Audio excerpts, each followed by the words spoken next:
dads, good morning. How you guys doing today? You know what? Let's take this conversation up on the roof. All right, guys, we're back on the roof. So, I want to talk to you guys today. Sorry about the airplane noise, but I got another comment today regarding living here in this city, which is Medellin, Colombia. So, what I wanted to do today was kind of show you guys me up on the rooftop. I don't know if I ever showed this on this channel. I've done it many times on my other channel because I'm comparing different things on the tech channel. But on this channel, I mean, you guys have to understand where you're coming.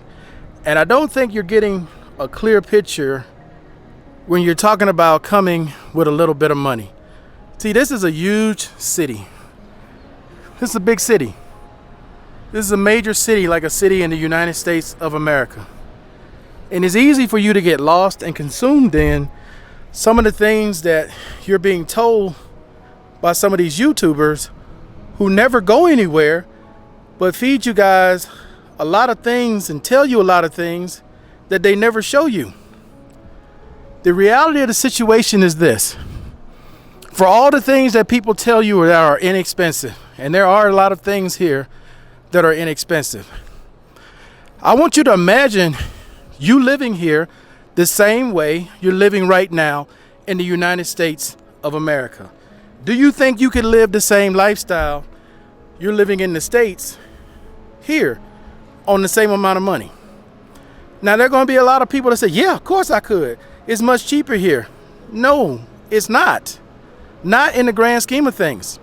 For what you may save on rent and you may save on food, if you have a particular lifestyle where you like certain kind of clothes, certain kind of products, that's gonna that money you thought you were saving, you're spending that on those things, right? If you like any of the nicer things that you currently have in the States before I moved to healthcare, what you thought you were saving, you're not saving. Okay? Yes, labor is cheaper here. Yes, rent is cheaper here. Food, if you're buying from locals, is cheaper. But if you're accustomed to American brands, American stuff, you got to pay for that. That's not cheap. Okay? Let's get into healthcare, because this is the main thing a lot of you veterans who want to live in these foreign countries don't get.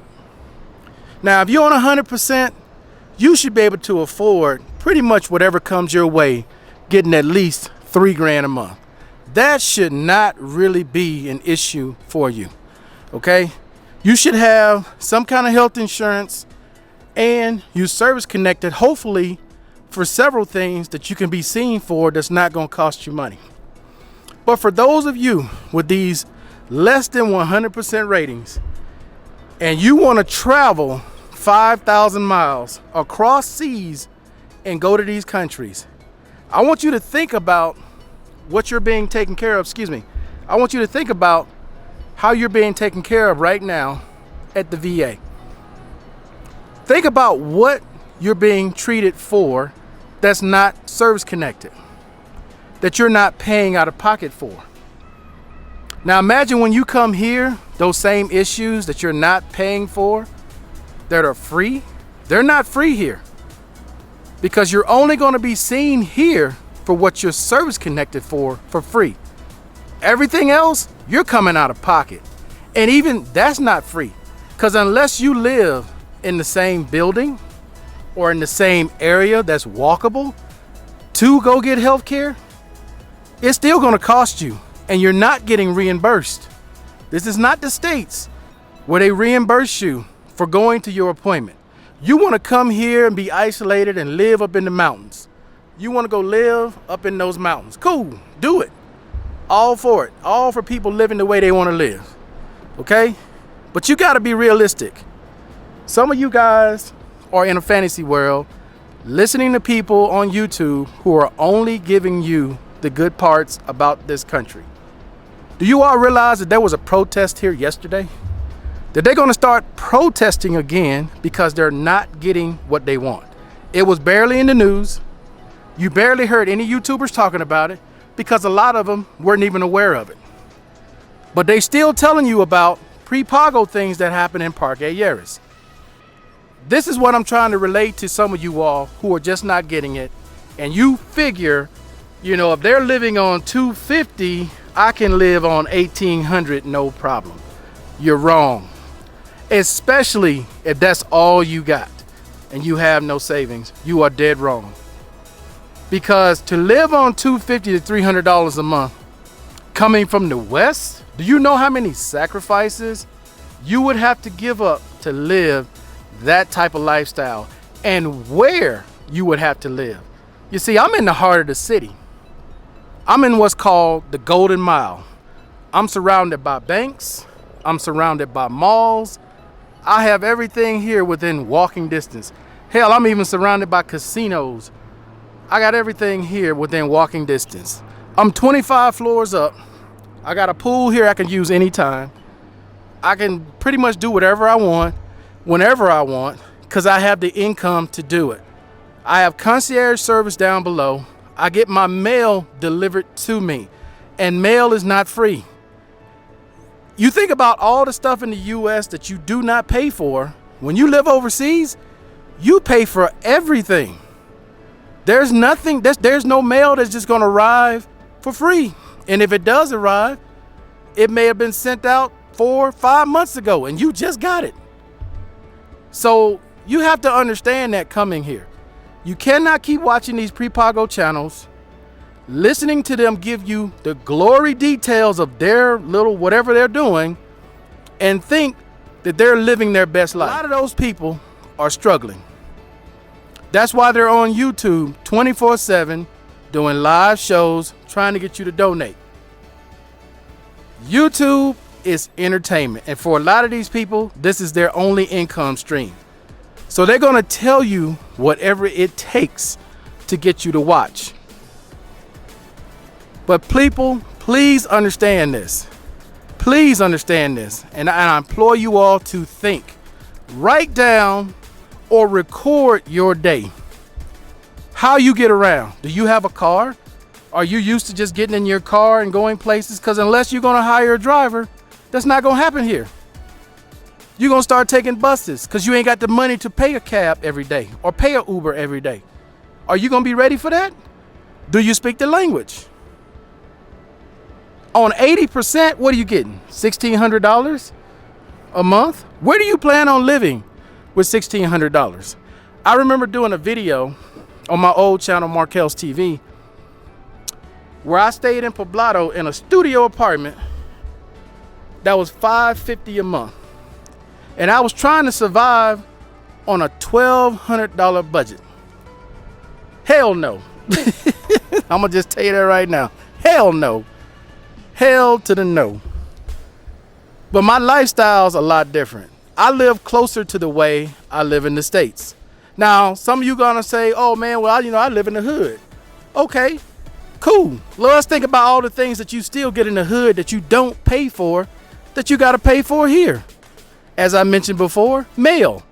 You paying for that here. What else you get in the hood that you don't pay for? That would be hot water. You want somewhere that's hot water? You're gonna spend at least $350, $400. Do you guys realize, and this is from what I hear from the people who work in the office, the people who go to where these veterans live, because they have to do house calls sometimes with some of these veterans here.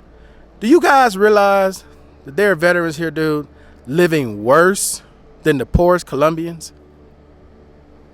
Do you all realize that? Do you realize that there are people that come here, dude, that are so mentally jacked up that their only mission for coming here is pre-Pagos and to get high? That's it. And even they don't last. They're here 4 or 5 months, they go back to the States. Because that's not a realistic lifestyle. For all these channels that you're watching where these people are telling you $1,200, $1,500, live like a king, think about what they actually show you. Where do they actually go? Do they do anything other than sit at home, put the camera on, and tell you about their life?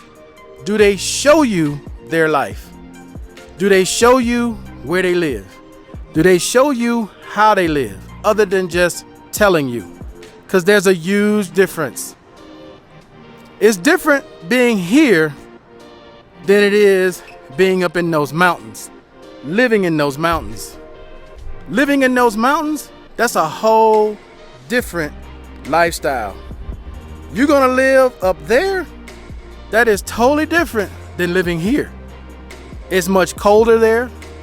There's far less to do there. And I'm telling you, as somebody who's been in these places, you cannot live, you cannot listen to people tell you a bunch of crap that is partly true.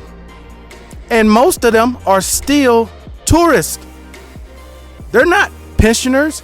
They're not living here full time. These people are here occasionally. You can live in this country for 6 months at a time during a year. You got 6 months you can come here. So why not come every other month and then go back? Because I'm telling you straight up, dude, you think about how many people have come on YouTube that claim that they're going to live in Medellin, and how long do they last?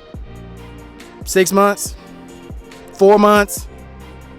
Because after being pre-pagos for that long and you got no friends, you don't know nobody here, you haven't learned anything other than where the pre-pagos are, that is your life. Compared to the life you got in the US right now where you got friends and family, that is your life. So I'm telling you all, I'm imploring to you all who have this fantasy of coming to this country with little to no money. Because $1,600, keeping it real, is little to no money. That is not a winning formula. Now, I'm not saying it's impossible. I'm not saying, hey, if you feel you can do it, try it. But I can almost guarantee you, you will not last a year. You won't. Because after you're here long enough and you're lonely long enough, you're going to take your butt back to the States. Just keeping it 100. All right, guys. I appreciate everybody watching as always. Until the next time, guys, I'm out. Peace.